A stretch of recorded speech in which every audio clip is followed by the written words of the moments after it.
tanto ruido confunde. ¿Qué o quién estará detrás? ¿Te atreves a abrir? En la web suena más fuerte y claro. Cabecera MX presenta El Timbre. Iniciamos.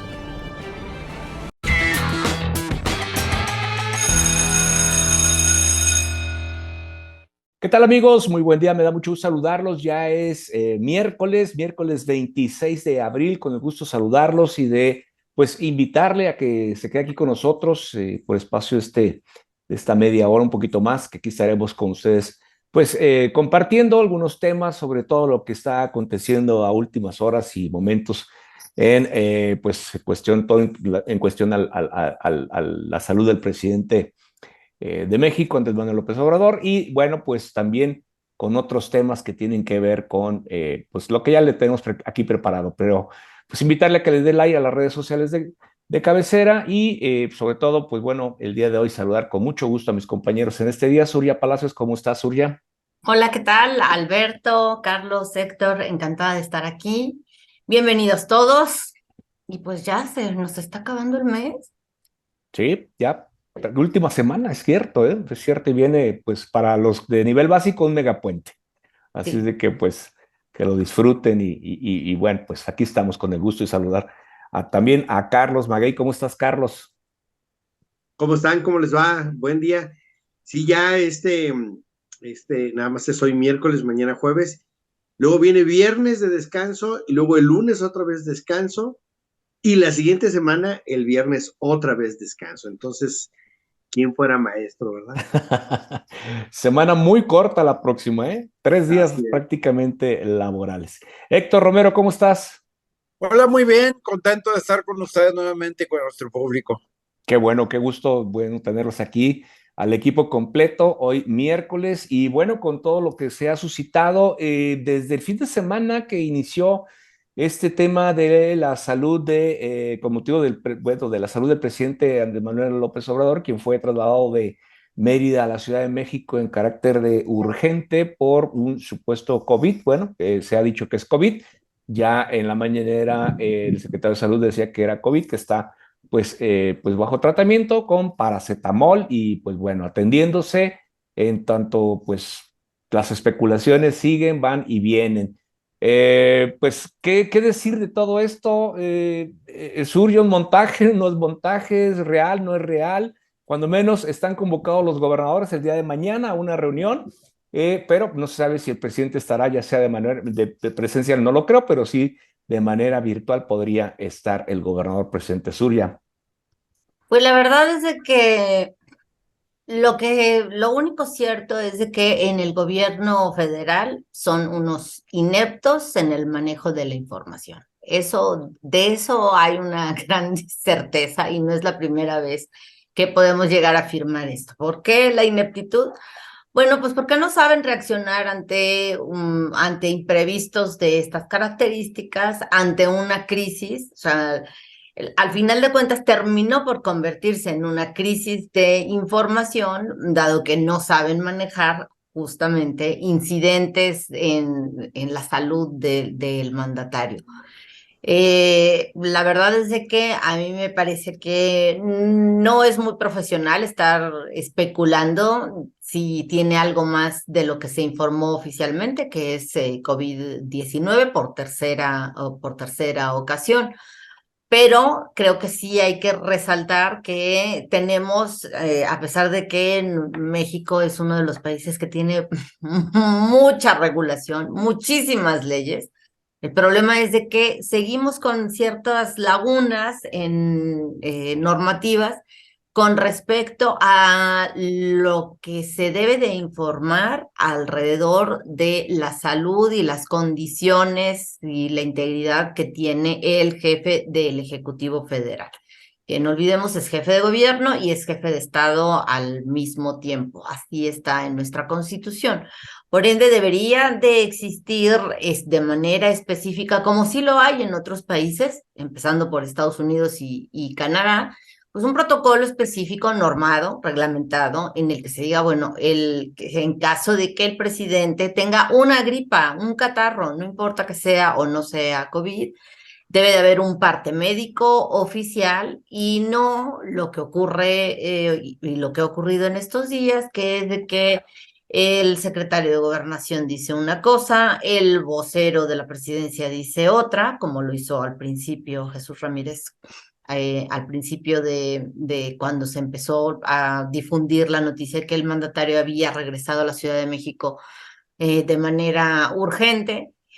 O el secretario de Salud diciendo precisamente que se le están dando paracetamol. Así no se dan los partes médicos en los países donde existe justo la reglamentación específica, porque si bien la salud y algunos aspectos son datos personales sensibles que deben de guardar la secrecía y el anonimato, a lo que tenemos derecho todos los mexicanos, de cualquier forma, por la investidura, por el cargo que ejerce López Obrador, sí hay áreas de esos datos de la salud que deben de ser compartidos formalmente de una manera oficial y científica, ¿no? Un parte médico. O sea, recordemos, por ejemplo, cuando Donald Trump, siendo presidente de Estados Unidos, se enfermó de COVID, ¿no? O sea, lo trasladaron a un hospital y salían o sea, uno de los médicos encargados de la salud del presidente estadounidense salía incluso hasta 2 veces por día al principio a dar el parte médico. ¿Por qué? Bueno, pues porque es una cuestión también de seguridad, ahí sí, de seguridad para el Estado, cuando el jefe de gobierno también tiene esa otra investidura, ¿no? Como en Estados Unidos y en México. Son jefes de gobierno y jefes de Estado. Por ende, se requiere información y no generar todos estos vacíos que al final de cuentas pues se terminan llenando con especulaciones, con mentiras, medias verdades y cadenitas en redes sociales y WhatsApp de numerosas especulaciones que no le hacen bien a nadie, ni al gobierno, ni a los ciudadanos. Sí, es correcto. Esas especulaciones, pues las propicia el mismo gobierno al momento de carecer de una versión oficial, certera, oportuna con respecto a la salud del presidente. Definitivamente coincido y creo que Carlos, como experto en la materia, creo que también hay una crisis y una falta de manejo de la información en estos eventos de crisis, ¿no? Creo que pues ha quedado de ver mucho en ese sentido, ¿no, Carlos?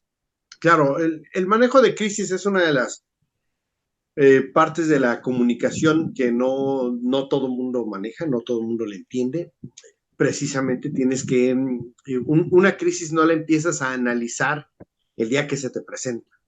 La debes tener planeada con anticipación, debes saber exactamente quién va a hablar, cómo va a hablar, a qué se van a referir. Los detalles ya se resolverán en el momento, pero sí debes tener toda esa estructura, saber quiénes se reúnen, cómo se reúnen, quiénes toman la decisión y quiénes crean el mensaje que se va a transmitir. No lo vas improvisando como le están haciendo en este caso el gobierno federal, sus integrantes, en el que ya nos lo decía Surya, ¿no? Jesús Ramírez sale con una versión y luego de repente el presidente sale con otra versión, o al menos cuenta, y luego las cuentas de la presidencia salen con algo muy parecido, es decir, 2 versiones contra una, y luego se guarda silencio por largo tiempo. Entonces, no, eso es precisamente esos vacíos en la información, son los que generan o que abren la puerta para la especulación. Y bueno, pues ya lo vimos, ¿no? De repente la serie de cosas que se hablaron, se inventaron y que todavía hasta la fecha, ¿no? Incluso hay quienes dicen, ¿por qué no ha salido? Ya ven, porque sí sucedió lo que todos dijimos, pero lo están ocultando. Por eso le surge hacer las modificaciones ahorita en el Senado de cómo se va a elegir. Bueno, tantas cosas, ¿no? Efectivamente, sí es un problema. Un problema es el tema de la salud del presidente y otro es cómo lo enfrentas, cómo lo resuelves, cómo lo atiendes, y lo que debió haber sido la solución en realidad se volvió en el problema principal de todo este asunto. Entonces, sí, muy mal manejado desde luego.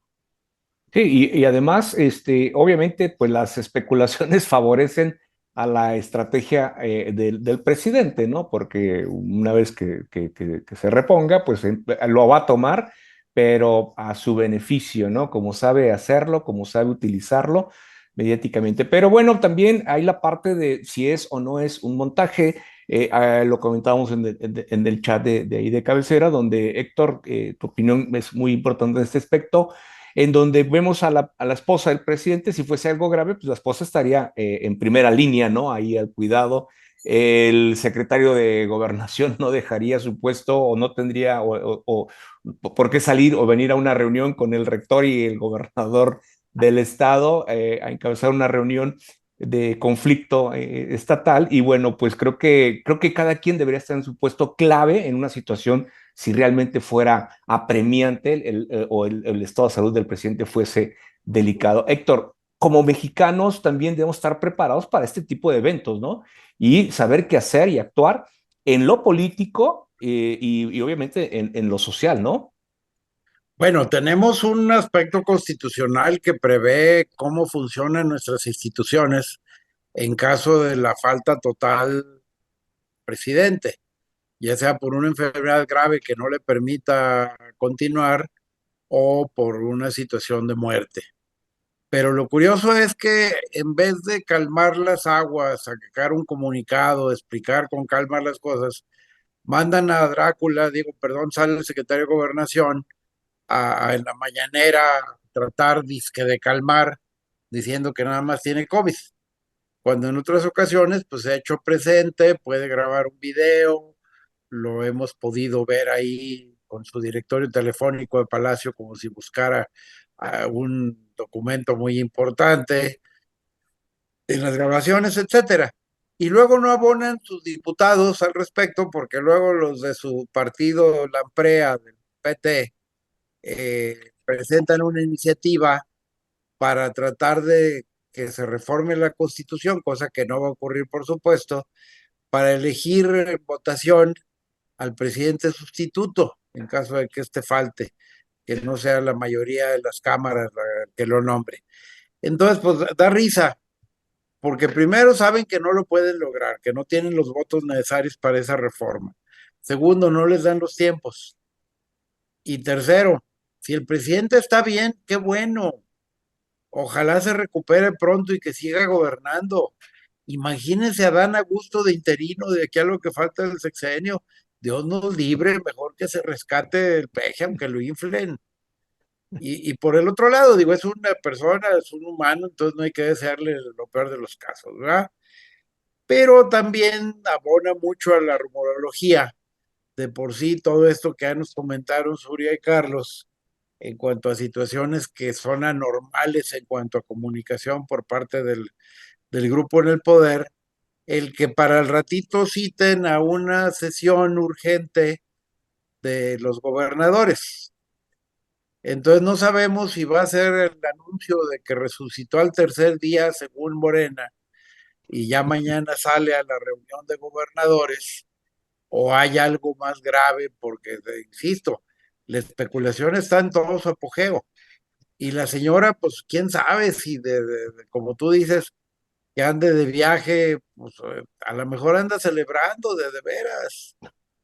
La verdad es que Este, también eso no ayuda, ¿no? No. así es, sí, no, Precisamente, o pero sea, digo, el viaje de Beatriz Gutiérrez Müller, la esposa del presidente, a Tabasco, estaba muy sonriente, dijo que no era nada grave, pero la verdad es de que no ayuda a todo este ambiente. pero Primero, ya dijo que lo dejó, ya dijo que lo dejó acostadito, y pues, guardado, sí, guardadito ya. Y pero mientras los ay, se ve mal, diputados o haciendo sea, daga y media, ¿verdad? se ve mal por el simple hecho de que, o sea, perdone, pero cualquier esposa, si su esposo está cónyuge, pareja, novio, tiene COVID, pues uno no se separa de él, está ahí al pendiente, aunque sea para traerle el agua y el paracetamol, ¿no? O sea, de entrada eso se ve mal, ¿eh? Aunque solo sea COVID, la Claro, verdad, sí se ve mal. claro. Y lo mismo para un hombre, ¿eh? O sea, no es un comentario de que, ay, que la mujer tiene que ahí la carga de los cuidados del enfermo. No. O sea, Pero lo digo, ese es mismo comportamiento de digo una para un hombre. pareja que no nos debe abonar a más. Yo creo que hay cosas más graves ahorita en el tintero de lo que pasó ayer en Cámara de Diputados que nos deben preocupar más de las caras de la esposa. Se reformó la semana laboral, la recortamos y ahora los trabajadores tienen 2 días de asueto a la semana. Eso, qué bonito, qué padre, pero incrementa los costos laborales en las fábricas, en los negocios comerciales que abren fin de semana en una forma terrible. Realmente, qué bueno que se les están dando tantas prestaciones a los trabajadores. Espero que no sea un tema electorero, pero en realidad no han puesto a evaluar todos estos incrementos de salario mínimo, prestaciones, etcétera, cómo repercuten en las empresas y cuántas de ellas no van a poder aguantar tanta carga laboral.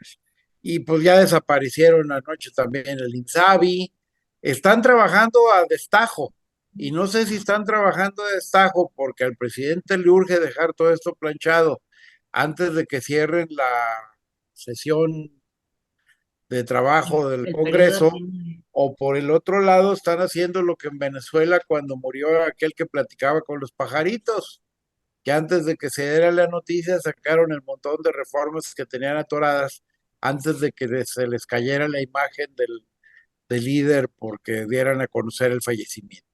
Pero insisto, es mucho abonarle al mitote, están acabando con el país, están acabando con las leyes, ya ni siquiera tienen la decencia de pasarlas a comisiones, sino simplemente las pasan al pleno y de ahí las votan, cosa que la Corte les va a venir declarando inconstitucional en el corto y mediano plazo.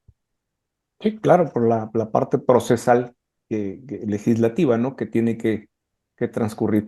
Pero también está el tema de Carlos, el tema del INSABI, ¿no? El tema que también está ahí, pues, en el limbo, ¿no? Literalmente. Bueno, creo que Perdón, el tema del INAI, no del INSABI, del del, INAI, perdón.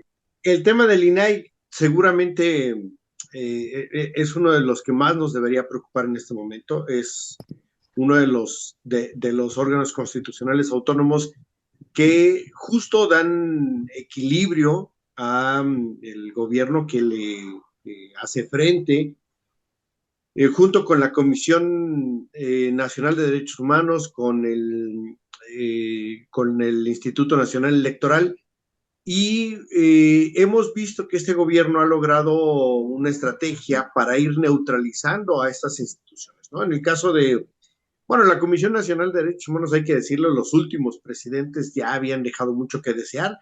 La actual sí llegó muy entregada al gobierno federal, pero los anteriores no necesariamente habían sido los más duchos, ¿no? Hay que decirlo, la Comisión de Derechos Humanos, la nacional, estaba muy mal. La comisión, perdón, el Instituto Nacional Electoral, que ha tenido un buen desempeño, lo vemos que le ponen una presidenta y que si bien ella no decide todo, porque tiene a todos los consejeros y consejeras que hacen un contrapeso y que hasta este momento en su conjunto lo han hecho bien, pues no deja de darnos un poquito de preocupación que cómo fue electa la actual presidenta, pero siquiera uno piensa que el resto de los consejeros y consejeras van a tomar las mejores decisiones. Pero en el caso del INAI le encontraron la forma de neutralizarlo, ¿no? De quitarle, bueno, sin quitarle sus facultades, sí dejarlo inoperante. Al menos en este momento, el instituto no puede sesionar. Tienen un sistema de sesiones muy ágil, muy rápido, que les permite tomar decisiones varias ocasiones a la semana. Si no me equivoco, sesiona 2 veces a la semana y sacan una gran cantidad de asuntos. Bueno, pues sin sus integrantes completos no pueden sesionar, y en este momento creo que es la peor forma de neutralizarlo, ¿no? Porque no lo dejan sin dinero, no lo dejan no le quitan facultades, pero al dejarlo incompleto no le permiten operar. Lo dicho, han encontrado la forma de ir minando estos órganos constitucionales autónomos, y este quizá es el caso que nos debería preocupar todavía más, ¿no? Incluso más que el de la Comisión Nacional de Derechos Humanos. Creo que a todos nos debería estar preocupando del caso del INAI. Así es. Y Surya, en este caso, bueno, la ministra Loretta Ortiz negó negó el lunes precisamente un recurso legal para permitirles sesionar al INAI con 4 consejeros, ¿no? De los 7 que hay. ¿Cómo ves este tema? Pues mal, porque bueno, pedía el INAI, estaba muy bien fundamentado el incidente, que se hiciera una interpretación de la Constitución para que en aras de salvaguardar el derecho humano a la información que tenemos todos los mexicanos y del cual es garante el INAI, se pudiera sesionar con el mínimo de 4 y no de 5, ¿no? Porque ahorita son 4, ¿no? Al menos falta uno para que puedan seguirse sesionando. Loreta Ortiz Alf, que bueno, pues es una de las ministras, que tienen abiertamente preferencias por el gobierno federal, negó esta petición del INAI. Sin embargo, todavía queda el recurso de reclamación y en ese caso lo puede, digamos, otro ministro tendrá que hacer el proyecto y ese sí ya no lo decide un solo ministro como fue el caso, sino se puede votar en sala o en alguna de las dos salas, o en el pleno de la Corte. Entonces todavía, digamos, pudiera haber una esperanza, aunque es tardado, de que se permita que el INAI funcione y sesione con los cuatro ministros, lo cual pues es la única alternativa, porque pues se acaba ya en este viernes que viene, se acaba el periodo ordinario de sesiones y no regresan formalmente hasta septiembre. Funciona la comisión permanente en el Congreso, pero a menos de que los senadores pues decidan hacer un periodo extraordinario y antes de ello se pongan de acuerdo, porque al final de cuentas ese es el problema, ¿no? Que no, incluso al mismo interior de la bancada de Morena en la Cámara Alta, no están, digamos, o sea, no están de acuerdo con quiénes pudieran ser los candidatos que tendrían que ser votados en el Senado para que puedan funcionar de manera completa el INAI, que recordemos, tienen más de un año sin 2 consejeros y ahora, a principios de abril terminó su periodo un último consejero, entonces ya quedó, digamos, inhabilitado. Y lamentable, ¿no? O sea, lamentable que se esté dando esto porque evidentemente hay un interés político de parte del Ejecutivo y de Morena en el Congreso para que, pues, siga la opacidad que ya es costumbre en la actual administración. O sea, el tema es de que el presidente cree o porque desconoce las funciones verdaderas del INAI. Cree que es el INAI el que constantemente está solicitando información, cuando son los ciudadanos o los medios de comunicación, los periodistas, los que solicitan a través de la Oficina de Transparencia de Presidencia la información. Y como la presidencia responde con que es inexistente o no la encuentran o se niegan a proporcionarla, entonces ya se recurre al INAI para que el INAI como autoridad, como órgano constitucionalmente autónomo, le exija a la presidencia que proporcione la información. Entonces, es súper importante, es una de las grandes instituciones que hemos creado en los últimos 25 años. Recordemos, nació como IFAI en la administración de Vicente Fox, en la cual, por cierto, recuerdo, digamos, volviendo a traer el tema de la salud, cuando de pronto lo operaron de emergencia también a Fox en su administración, lo operaron de la columna vertebral. Él incluso grabó un video desde la cama del hospital militar. Entonces, formas hay Así es. de informar. Así es. Héctor, ya en marzo se habían nombrado 2 de los 3, más sin embargo el presidente vetó dichos nombramientos y pues por tanto pues se han mantenido desde entonces. al INAI como se encuentra inoperante hasta ahorita. Sí, ya tenemos 26 días sin que se puedan celebrar sesiones del Pleno. Y esto es grave. Espero, como dicen Carlos y Suria, que se pueda corregir por parte de la propia Corte esa lamentable, triste y arrastrada decisión de Loretta, en relación al instituto, porque yo creo que ni le entiende el presidente a qué se dedica el INAI, y más bien creo que es el conde Pátula el que lo asesora y le dice que no debe funcionar, porque para ellos, entre más oscuros sean las cosas, mejor. Entonces el INAI pues es un dolor de cabeza, es una piedrita en el zapato, porque los obliga a transparentar algo que no quieren transparentar. ¿Por qué conocemos muchos de los errores y los eh, despilfarros de la 4T? Pues precisamente porque gracias al INAI se les ha obligado a transparentar el gasto en muchas cosas, a darnos información que como ciudadanos tenemos derecho a conocer. Entonces, pues aquí lo que le pedimos es a la Corte que lo conozca la sala, pero no la otra sala, no la sala donde está Loretta, para que puedan rectificar a través del recurso de reclamación, que insisto, ayer le notificaron al INAI la resolución de la Corte, entonces tiene 5 días para interponer el recurso de reclamación, y que lo conozca la otra sala. Pero también le pediríamos el milagro al Senado, que al menos nombre uno,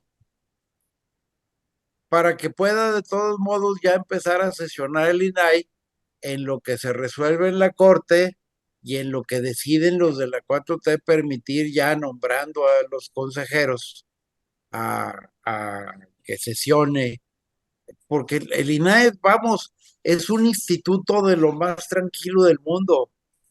Lo único que hace es darle la razón a los ciudadanos cuando la tienen y el gobierno no les quiere dar información. Eso es lo que pensamos, pero tiene muchas más funciones más. Ahora, yo no coincido con Carlos de que la Comisión Nacional de Derechos Humanos estaba mal desde antes, porque al menos las acciones de inconstitucionalidad que se habían presentado durante el sexenio de Peña Nieto y atrás eran geniales, súper bien hechas, fabulosas, y estaba funcionando muy bien en ese aspecto. Esta Claro. señora llegó, se hincó y le dijo: señor presidente, hágase para acá, porque es a lo que vengo.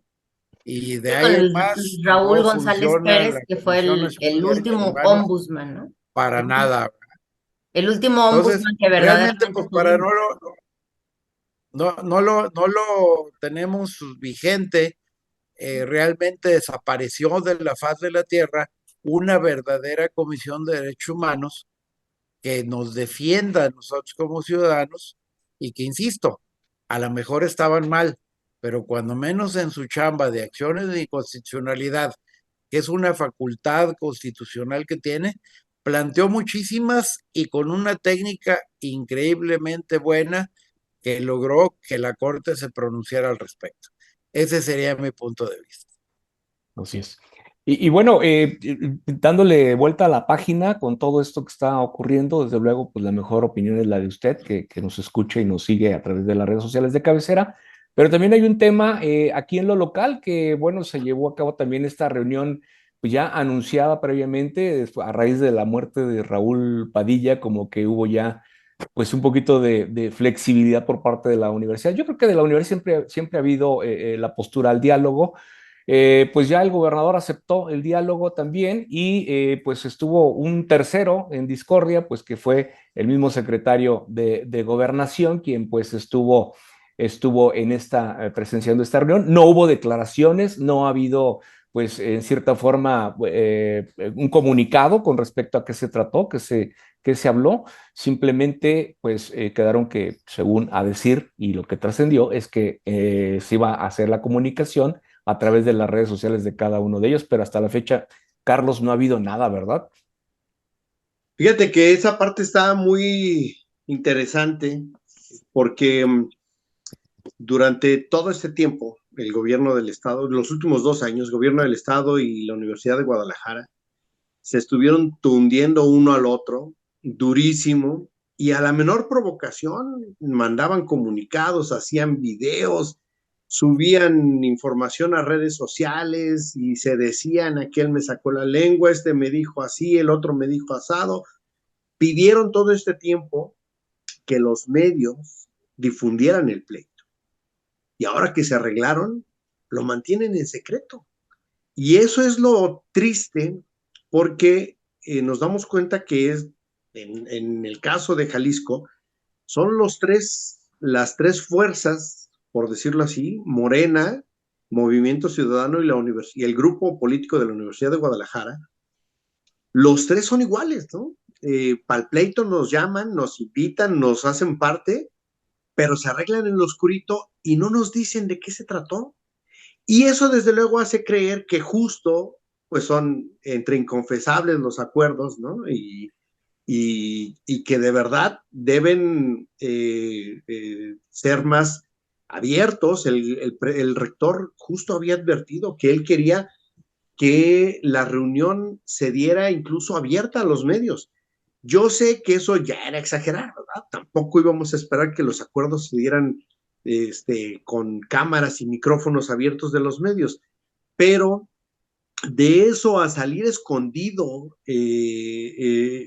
todos sabemos que el gobierno del estado es opaco, todos sabemos que el gobierno federal es opaco, pero vaya, todos teníamos esperanza en el principal afectado, porque durante todo este tiempo los medios de comunicación dieron la cara y le cubrieron todas las manifestaciones de la UDG, le cubrieron todos los reclamos que hicieron, le abrieron los micrófonos todas las veces que se quejó del gobierno. Y ahora que se arregló con el gobierno del estado, nos dice que no lo puede decir porque tienen un acuerdo de que luego lo van a platicar. Pues realmente creo que, insisto, nos demuestran que todos son iguales, ¿no? El grupo político de la UDG, Morena y MC, todos siendo la misma cosa. Así es. Lo que sí, cesaron las manifestaciones, estas manifestaciones que prácticamente había diario fuera de casa Jalisco, pues ya cesaron. Surya. A mí me parece que todavía no se han arreglado y que esa es la razón por la cual el rector, Ricardo Villanueva, no ha podido comunicar nada. Creo que, como en todo tipo de negociaciones, apenas es un primer acercamiento. Se están sentando las bases de posibles arreglos a futuro, ya sea a corto o mediano plazo. Y que justo esa es la razón por la que no hay nada todavía que informar por parte El rector dijo del que rector. habían acordado no comunicarlo, ¿eh? El rector No, dijo, sí, por eso, pero creo que es justo por acordamos eso. no comunicarlo. No comunicarlo porque creo que pudo haber no dicho, se han no hay arreglado acuerdos.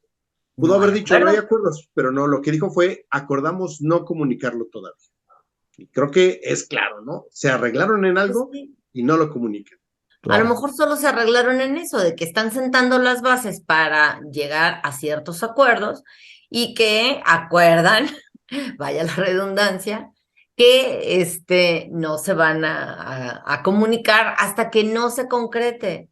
O sea, ¿para qué salen y con una información que igual no se va a concretar? O sea, primero necesitan que se hagan compromisos específicos, que el gobierno del estado le entregue el dinero que le debe a la Universidad de Guadalajara, que eso es lo que no se nos debe de olvidar. Ya cuando eso esté en firme. Al que se le olvidó es al gobierno, a la UDG, porque los medios lo estuvieron diciendo y lo estuvieron defendiendo. A la fecha todavía lo defienden los medios. Claro. Y el que ya se cayó y ya bajó las mantas y ya cesó es a la UDG. Claro. Digo, creo que sí tiene que ver ahí. En toda negociación hay que ceder. Claro.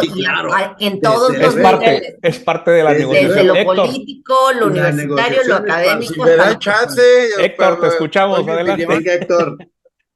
Adelante, Miren, la verdad yo no creo que haya habido arreglos. Son tres posiciones encontradas. No sé a qué vino el secretario de Gobernación, pues más que de A ver, la testigo de lana. calidad.